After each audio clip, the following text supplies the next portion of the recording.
Profesor, buenas tardes compañeros, mi nombre es William Camilo Quiroga Pacheco, el presente es con el fin de dar sustentación de la segunda actividad, del segundo corte, estadística. Entonces, iniciando el tema, el primer punto, ¿qué son las pruebas de hipótesis no paramétricas? Bueno, estas son las pruebas no paramétricas, también conocidas como pruebas de distribución libre. Son las que se basan en determinadas hipótesis, pero los datos observados no tienen una organización normal. Generalmente, las pruebas no paramétricas contienen resultados estadísticos que provienen de su ordenación, lo que las vuelve más fáciles de comprender. Las pruebas no paramétricas tienen algunas limitaciones.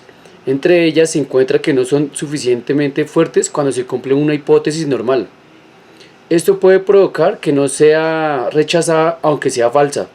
Otra de sus limitaciones es que necesitan que la hipótesis cambie cuando la prueba no corresponde a la pregunta del procedimiento si la muestra no es proporcional.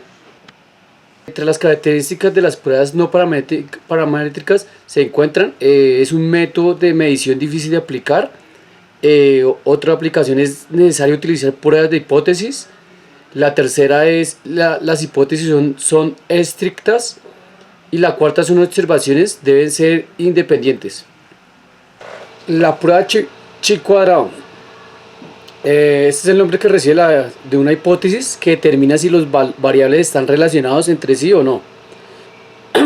Los pasos para realizarla sobre el chi cuadrado: el primero, realizar una conjetura, o sea, una hipótesis. El segundo es escribir la hipótesis nula o si hay una alternativa. Tercero es el calcular el valor de x cuadrado.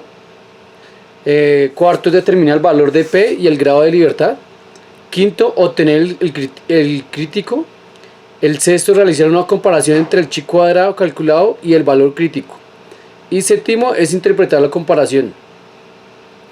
En cuanto a su fórmula, podemos observar que la fórmula la encontramos en la presentación, donde f sub 0 es la frecuencia del valor observado y f con la exponencial es la frecuencia del valor esperado.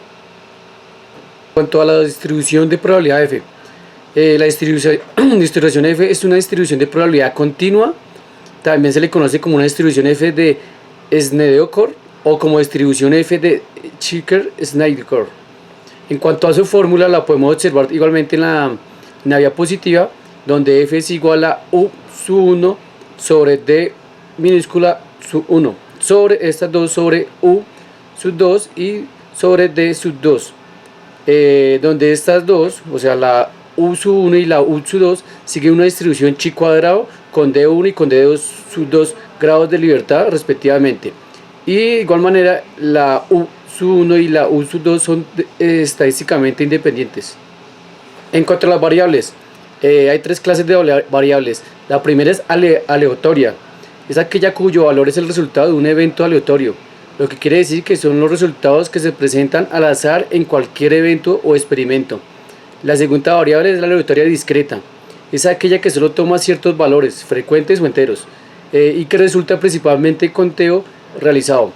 Y la última es la variable continua, es aquella que resulta generalmente de la medición y puede tomar cualquier valor dentro de un intervalo dado. La prueba de hipótesis es la que examina dos hipótesis opuestas sobre una población, como la hipótesis nula y la hipótesis alternativa. La hipótesis nula es la afirmación que se está comprobando.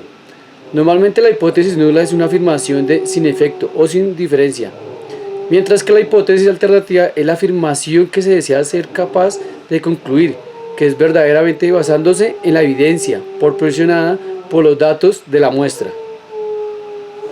Bueno, como podemos evidenciar en la diapositiva, para calcular la prueba de hipótesis, esta se divide en 5 pasos. El primero es, en primera instancia, tenemos que definir la hipótesis y el nivel de significancia de la prueba.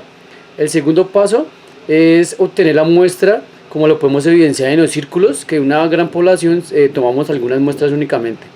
El tercero es calcular el estadístico de la prueba. Cuarto, calcular el valor de P. Es como encontrar la evidencia como las observadas o más extremas. O calcular el valor crítico.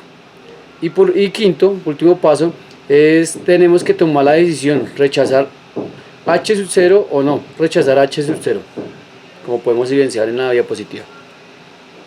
Una prueba de hipótesis de análisis de variancia de dos factores con varias muestras por grupo.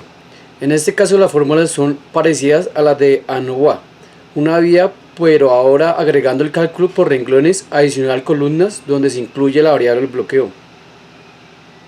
Se trata de bloquear un factor externo que probablemente tenga efecto en la respuesta, pero que hay interés en probar su influencia. Solo se bloquea para minimizar la volatilidad de este factor externo, evitando que contamine la prueba de igualdad entre los tratamientos.